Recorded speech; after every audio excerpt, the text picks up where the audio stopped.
Quand MrBeast enferme des inconnus dans une pièce vide, pas de téléphone, pas de distraction, juste des millions de dollars posés sur la table, la règle est simple, le dernier qui reste prend tout. Les heures passent, les gens qui tiennent, puis une fille se lève, il ramasse ses affaires et il sort. Et toi, derrière l'écran, quelque chose se brise, pas dans ta tête, dans la poitrine, parce que ton cerveau venait de tout calculer. Combien d'années de travail ça représente? Combien de loyers? Combien de détails effacés? Combien de fois t'as dit un jour et cet argent était la réponse à ce jour-là? Ton cerveau venait de vivre une vie entière en 3 secondes. T'as voulu lui crier dessus. T'as voulu rentrer dans l'écran.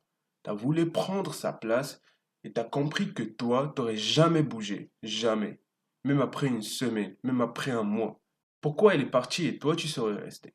Une seule raison, elle avait pas faim. Pas comme toi.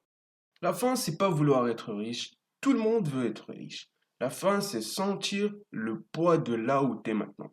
C'est savoir exactement ce que représente chaque billet. C'est avoir dans la tête la liste précise de ce que tu réglerais en premier. Les gens associés voient un chiffre et les gens affamés voient un vide. Et cette différence, elle explique tout. Qui reste dans la pièce et qui part. La rage que tu as ressentie devant cet écran, c'est pas de la jalousie, c'est pas de la frustration, c'est ton instinct qui te parle. Il te dit exactement ce que tu veux. La plupart des gens ferment la vidéo, ils passent à une autre chose. Ils oublient cette rage en 2 minutes. Et ils restent exactement là où ils étaient.